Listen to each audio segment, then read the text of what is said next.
Hammaga salom, Costcodan obzor. Bilmaganlar uchun o'rta magazin. Kirishdan oldin shunaqa Costcodan membershipli kartani skaner qilib ichkari kirishadi. Kirish joyiga shunaqa skidkaga tushgan narsalarni taxlab qo'yishadi. Bu Krispy Kreme'dan donatlar $16 sotilyapti. Amerikaliklar juda ham живой gullar yaxshi ko'radi. Dekoratsiya uchun ham olishadi. $20 shular sotilyapti. Bular bo'lsa Christmas style'dagi gullar. Bular ham живой. Costcodan kiyim-kechak, oziq-ovqat, bidoi texnika, hamma narsalar topsa bo'ladi. Shunaqa ayollarga, erkaklarga, bolachalarga kiyimlar sotiladi. Boshqa magazinlarga qaraganda ancha arzon. Yangi yil arafasi shunaqa har xil ertak qahramoni kiyimchalarini sotishadi. Meni ham qizaloqlarim katta bo'lganda olib berardim. Shunaqa gift boxlar $100 ekan. Shu turish ichida snacklar, har xil shokoladlar bor. Sovg'a qilish uchun ham juda ham yaxshi. Mana bu ham shunaqa gift box.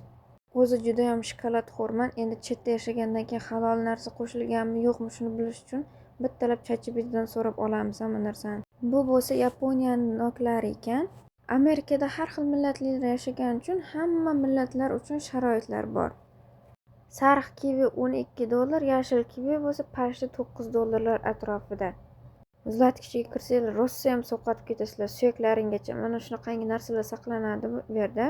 Ismaloq, karam, brokoli, makkajo'xori, hamma narsa topsanglar bo'ladi. Bunaqa no'xatlargacha bor. Men bolalarimga brokoli qaynatib beraman, shuning uchun brokoli olyapman. Nimaga bunaqamiz qizlar tagidan chuqolab olamiz, ustida turganini olmay. Brokoli $7 ekan. Amerikaliklar rosa erinchoq bo'ladi. Даже mevalarni shunaqa kesib tayyorlab sotishadi. Shular $3 ekan pashti, tozalangan, suyaklari yo'q. O'zbekistonda Misrga chiqib ketayotgan tovoq oyoqchalari bu yerda sotiladi $25 yana. Amerikadagi shirinliklar juda shirin bo'ladi O'zbekistonnikiga qaraganda.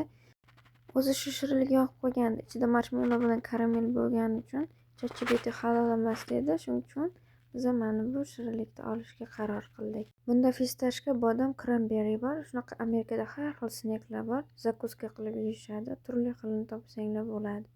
Organik, non-organik, organik ozgina qimmatroq bo'ladi, chunki tabiiy narsalar tayyorlangan. Nutellani $16 sotyapti ekan. O'zbekistonda necha pul narxi?